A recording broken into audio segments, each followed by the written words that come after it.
teman saya ada Zia Aribanur Aulia, dan kali ini kita akan melakukan podcast tugas DK yang bertemakan miras. Dan saat ini kita bersama narasumber kita yaitu Bapak Robert. Oke, langsung aja ya guys, kita langsung menanyakan pertanyaan. Dampak alkohol itu apa ya Pak? Alkohol. Ini temanya miras ya. Miras Iya. adalah minuman keras.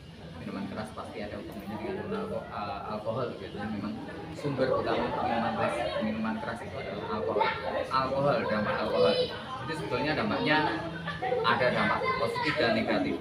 Kalau kita bicara dampak positif berarti sesuatu dari alkohol itu berguna untuk apapun kegiatan, termasuk kemaslahatan manusia, termasuk dalam bidang kesehatan. Dan kalau kita bicara dampak negatifnya berarti juga berpengaruh terhadap baik kejiwaan maupun kesehatan manusia itu sendiri. Jadi dampaknya itu ada dampak positif dan dampak negatif. Nah, bahayanya alkohol itu apa sih Pak? Bahaya alkohol. Kalau alkohol itu sebetulnya kan tadi ada dampak positif negatif. Kalau dipergunakan sesuai dengan keperuntukannya, kefungsiannya, alkohol itu akan dampak yang positif. Sedangkan kalau penggunaannya tidak sesuai aturan, pasti akan berdampak negatif, termasuk menjadi sebuah bahaya alkohol itu sendiri. Misalnya alkohol itu dikonsumsi terlalu berlebihan.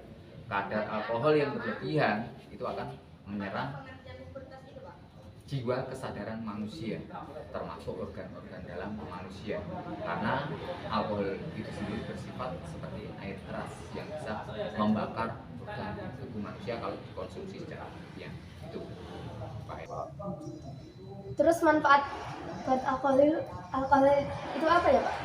Kalau manfaatnya tadi sudah disampaikan, ada dampak positifnya. Manfaatnya misalnya untuk kesehatan, alkohol itu untuk mensterilkan luka. Misalnya kita jatuh terluka, itu pasti akan dibersihkan luka itu.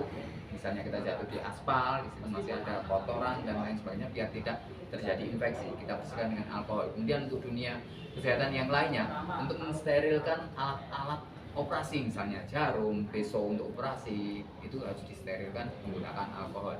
Sedangkan untuk hal-hal yang lain, alkohol juga bersifat metanol, itu bisa menjadi bahan bakar, misalnya untuk pembakaran lampu yang menggunakan bahan bakar alkohol seperti itu. Nah kan alkohol bisa dimanfaatkan untuk menjadi campuran minuman keras. Nah, ciri-ciri remaja yang mengonsumsi alkohol di minuman keras itu gimana tuh Pak?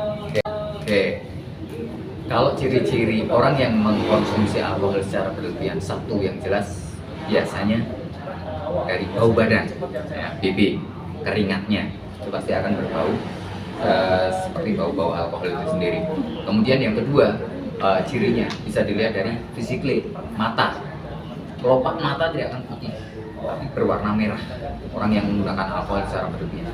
Kemudian secara dari attitude, gestur, perilaku, seperti bicaranya pasti ngelantur, kemudian bicara tidak jelas, mau bicara yang harusnya bisa A, B, C, R, itu bisa semacam orang yang latah atau bagaimana. Itu secara fisikly yang bisa dilihat seperti itu. Jadi remaja yang mengonsumsi minuman keras itu gimana ya Pak? Nah, itu tadi. Kalau tadi kan cirinya yang sudah istilahnya baru menggunakan, tapi kalau yang sudah mencandu, biasanya bisa dilihat dari sikapnya, perilakunya.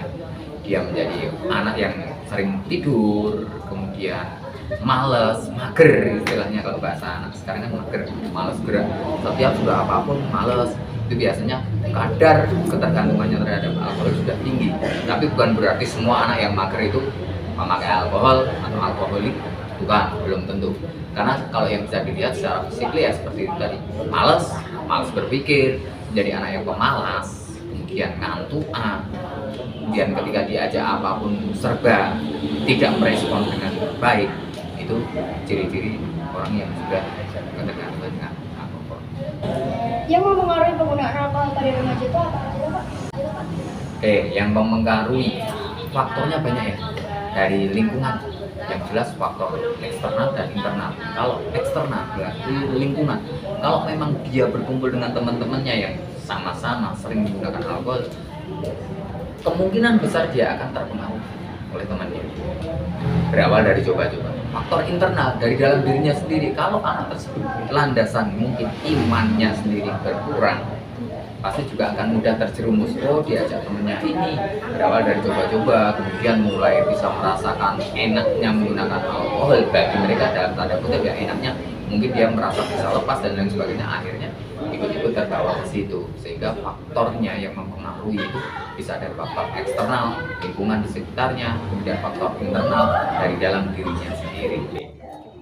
Salah satu kasus atau masalah yang sudah pernah terjadi apa ya? Oke, sebenarnya banyak sekali ya kalau alkohol, masalah dari miras itu yang sudah terjadi. Sekarang gini, baru saja yang sedang viral gitu ya, viral di daerah Sulawesi, kebetulan di luar Jawa itu ada kasus yang itu ya, pemukulan, kemudian karena temannya tidak mau minum, dipukul, kemudian dipaksa minum dengan minuman oplosan, di mana minuman oplosan itu sendiri tidak mempunyai takaran yang tepat antara komposisi alkoholnya dengan minuman yang dicampurkan, sehingga disebut dengan minuman oplosan. Nah, karena takarannya yang tidak tepat tadi, sehingga bisa membuat celaka, bahkan menimbulkan korban jiwa. Yang kemarin di Sulawesi itu, kalau tidak salah di Sulawesi Selatan itu ya, itu meninggal 3 orang karena minum oplosan. Sedangkan kasus-kasus yang dulu yang sudah banyak terjadi berulang kali, kasus minuman oplosan itu merenggut jiwa seseorang. Karena apa? Yaitu tadi kesalahan dan kefatalan orang itu, mereka menggunakan mencampur alkohol tanpa komposisi yang tepat, sehingga bisa merusak organ dalam mereka. Kemudian yang tidak kuat pasti langsung bang, dan secara berlebihan pasti akan merusak betul-betul organ vital yang ada dalam diri manusia. Berarti kan bahaya banget ya Pak? Yes. Pendapat terhadap banyaknya remaja yang menyalahgunakan alkohol itu gimana ya Pak? Oke. Kalau menurut saya, ya, alkohol itu tadi kan disampaikan, kalau sedikit dikonsumsi kemungkinan itu akan menjadi hal yang positif. Tapi kalau mengkonsumsi tanpa takaran, kemudian konsumsi berlebihan, akan menjadi hal negatif. Oke, kalau menurut saya dampaknya tidak begitu bagus untuk remaja. Yang jelas itu sangat merugikan jiwa-jiwa remaja, karena remaja menjadi harapan pemimpin bangsa di masa depan. Masa akan dipengaruhi dengan ketergantungan dengan alkohol dan lain sebagainya yang lebih banyak merugikannya daripada sisi manfaatan. Oke, pesan terhadap para remaja terkait dengan penyalahgunaan mengkonsumsi alkohol itu apa ya?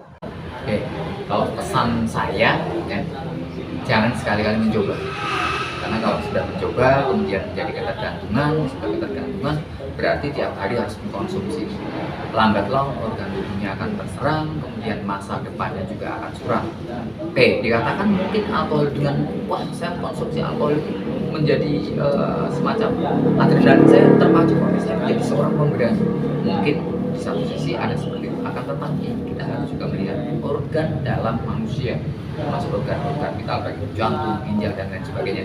Karena biasanya orang yang sudah ketergantungan dengan alkohol yang akan terserang, yang pertama ada di organ ginjal, kemudian organ hati, jantung itu akan terserang. Karena apa? Jantung terpacu terus, kemudian ginjal karena sering terkena air keras tidak akan berfungsi untuk bisa menyaring hal-hal yang seharusnya difungsikan oleh ginjal. Minuman keras kan banyak ya Pak. Nah, golongan-golongan minuman keras tuh ada apa aja? Oke, kalau setahu Pak Agung di Indonesia ini ada penggolongan minuman-minuman yang dijual dalam kemasan. Ada golongan A, mungkin ada alkohol sekian sampai sekian, golongan B, golongan C dan golongan D. Ada tingkatannya, itu sesuai dengan tingkat kadar alkohol yang dikomposisikan dalam minuman tersebut. Satu contoh, ada minuman yang sebetulnya legal, tapi karena tergantung orang yang mengkonsumsi karena berlebihan. Misalnya ada produk jamu namanya orang tua, di situ ada namanya anggur koleson. Di situ memang ada menggunakan komposisi alkohol. Nah, alkoholnya itu sebenarnya sedikit yang dikomposisikan, tapi ketika diminum satu orang dalam sekali waktu dia minumnya 2 botol, otomatis akan menjadi sesuatu yang berlebihan dan dia akan menjadi mabuk, dia tidak akan sadar diri, kemudian pikirannya kemana-mana, akan bisa menimbulkan hal-hal yang tidak baik, sehingga kembali lagi kepada penggunaan masing-masing baik itu kadar alkoholnya. Oleh karena itu negara kan sudah mengatur tadi golongan A, B, C, dan D sesuai kadarnya masing-masing. Nah Pak, dari pembahasan kita tadi, kesimpulan yang dapat kita ambil dan kesan-kesan yang terhadap para remaja yang mengonsumsi alkohol apa aja? Oke. Kesimpulannya jadi segala sesuatu yang dilakukan secara berlebihan itu juga ada sisi tidak baiknya. Dan saya sampaikan alkohol kecil sedikit itu banyak fungsinya. Sterilisasi, kemudian sebagai bahan bakar, sebagai parfum juga bisa, campuran parfum dan sebagainya. Tapi ketika alkohol itu dikonsumsi secara berlebihan dan tanpa takaran atau komposisi yang tepat, itu akan merugikan diri kita. Oleh karena itu, pesan saya khususnya kepada remaja-remaja, khususnya bagi para pelajar SMP Negeri 1 Simo, jangan sekali-kali bersinggungan dengan alkohol ataupun mencoba-coba, bahkan mencoba meramu semacam seperti bartender yang tren memang ahlinya peramuan minuman di pub atau di kafe. Tapi kalau kita tidak punya pengetahuan dalam istilahnya mengoplos minuman, kemudian menjadi seorang bartender yang bisa mencampurkan komposisi minuman ini menjadi satu minuman yang dimix menjadi minuman yang enak, itu akan berbahaya diri kita maupun orang lain. Itu. Berikut podcast yang dapat kami sampaikan. Bila ada salah kata, mohon maaf dan kita akhiri. Wassalamualaikum warahmatullahi wabarakatuh. Terima kasih teman-teman.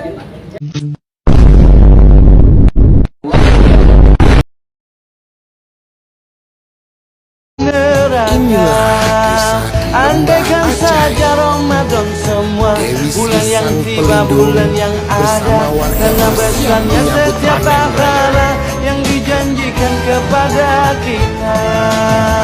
Marhaban ya Ramadan, marhaban ya Ramadan, marhaban ya Ramadan, marhaban ya Ramadan.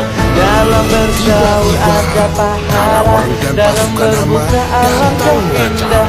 Menahan diri, menahan lidah, menjaga hati, menjaga mata. Banyakkan amal hari-harinya, pahala datang berlipat ganda. Berlomba-lomba untuk ibadah, dunia bahagia surga nantinya. Ramadan tiba, Ramadan tiba, Ramadan tiba.